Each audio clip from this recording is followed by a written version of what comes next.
ప్రజలు ఎన్డీఏ ప్రభుత్వాన్ని నమ్మారు, నిలబడ్డారు.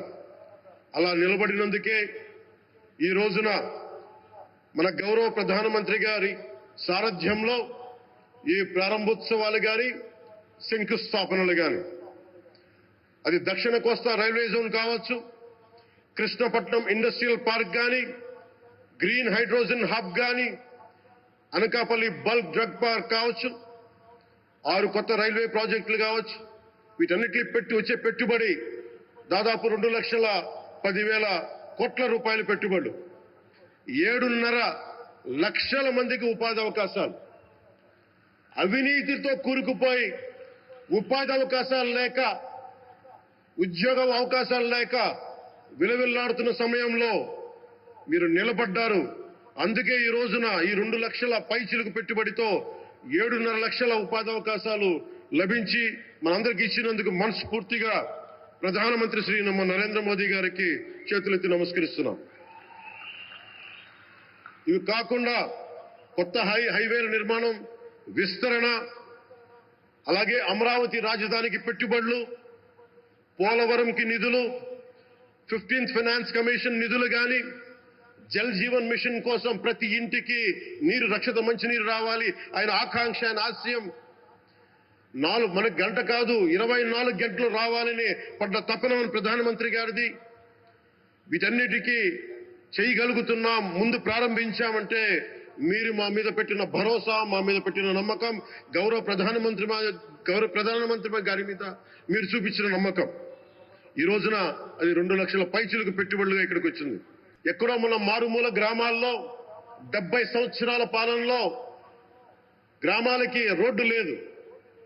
ప్రధానమంత్రి సడక్ యోజన కింద ఈ రోజున మనం మారుమూల గిరిజన గ్రామాల్లో కూడా రోడ్లు వేయగలుగుతున్నామంటే దానికి ముందుండి మాకు వెన్నుతట్టి మాకు నిధులు సమకూరుస్తుంది నరేంద్ర మోదీ గారు. భారతం అభివృద్ధి పదంలో ఎందుకు చేశారు ఇవన్నీ అంటే, భారతదేశం అన్ని రాజ్యాలు, అన్ని రాష్ట్రాలు ఏ ఒక్కరు కూడా అభివృద్ధిలో వెనకపడకూడదు. అది మనకి తెలంగాణ కావచ్చు, ఆంధ్రప్రదేశ్ కావచ్చు, ఆంధ్రప్రదేశ్లోని ఉత్తరాంధ్ర, రాయలసీమ, మనకి కోస్తాంధ్ర కావచ్చు, ఎక్కడా కూడా ఏ ప్రాంతం కూడా వెనుకపడకూడదు. అభివృద్ధిలో అందరికీ సమాన వాటా ఉండాలని చెప్పే ఈరోజు ఇన్ని పెట్టుబడులు. ఈ మోదీ గారి సంకల్పానికి, సహకారానికి, ఆయన గైడెన్స్ కి మనస్ఫూర్తిగా నా కృతజ్ఞతలు. 5 ఏళ్ల అవినీతి, అరాచక పాలనలో ఆంధ్రప్రదేశ్ అంధకారంలో కూరుకుపోయినప్పుడు ఆ రోజున మన ముందుకొచ్చి మేము ఎన్డీఏ కూటమితో మనం నిలబెడదాం, ఆంధ్రప్రదేశ్ ప్రజల ఆకాంక్షలు నిలబెడదాం, అభివృద్ధి పదంలో నడిపిద్దామని చెప్పి ఆ రోజు ఆశాజ్యోతిలో నిలబడ్డారు.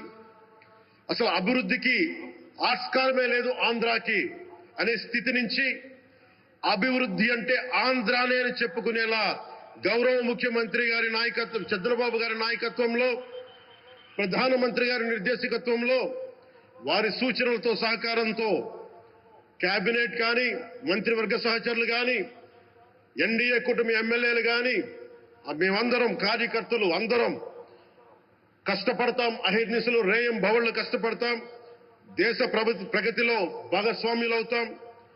మేము ప్రధానమంత్రి గారికి అండగా ఉంటామని తెలియజేసుకుంటూ, ఆంధ్రప్రదేశ్లో ఉన్న ఆంధ్రాకి వెలుగుతో నింపుతున్న మీ నిండు హృదయానికి నా హృదయపూర్వక కృతజ్ఞతలు తెలియజేసుకుంటున్నాను.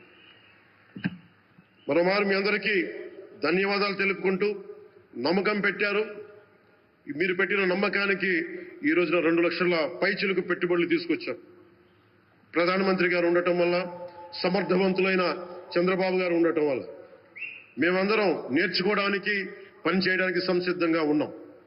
సో మీరందరూ ఇదే సహకారం ఇవ్వాలని మనస్ఫూర్తిగా కోరుకుంటూ, ఆ భగవంతుడు, ఆ లక్ష్మీ నరసింహుడు ఈ దేశాన్ని మరింత ప్రగతి పదంలో నడిపించేలా